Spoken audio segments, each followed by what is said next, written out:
আজকে দাঁতনের বেলমুলা ঘাটে গিয়ে একজন ছোট্ট সাবস্ক্রাইবারের সঙ্গে দেখা হলো। তো আজকে কোনো প্ল্যানিং ছাড়াই হঠাৎ করে সন্তুদার সঙ্গে বেরিয়ে পড়লাম দাঁতনের বেলমুলা ঘাটে যাওয়ার জন্য। কারণ অনেকেই বলছিল নদীতে নাকি অনেক জল বেড়েছে, তাই আমরাও ভেবেছিলাম গিয়ে হয়তো নদীর অন্যরকম রূপ দেখবো। কিন্তু পৌঁছে দেখি নদীতে জল বেড়েছে ঠিকই, কিন্তু যতটা বেড়েছিল সেটা অনেকটাই কমে গেছে। এখান দিয়ে যে রাস্তাটা অন্য গ্রামে যাওয়ার জন্য ছিল, নদীর শক্তি দেখো রাস্তাটার অবস্থা কি করেছে। নদীতে ছোট্ট ছোট্ট ডোবার মতো অংশগুলোতে যে জল জমে আছে, অনেকেই জাল ফেলে মাছ ধরছেন। এখানেও একটা দাদু মাছ ধরছিলেন, তখনই একজন ভাই বলল সে নাকি আমার ভিডিও দেখে। আমি দাদার ভিডিও দেখি, অনেক ভালো লাগে।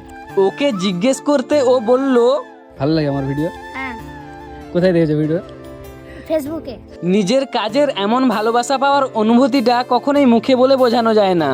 তারপর ভাইরা যে মাছগুলো ধরেছে সেগুলো আমাকে দেখালো। ওদের দাদুই নাকি মাছগুলো ধরে দিচ্ছেন।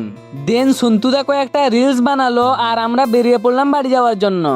আর হ্যাঁ, আপনাদের এলাকার কোনো সুন্দর জায়গা থেকে থাকলে কমেন্টে জানাবেন, চেষ্টা করব সেখানে গিয়ে ব্লগ বানাতে, যাতে সেই জায়গাটা সম্পর্কে অনেক মানুষ জানতে পারেন।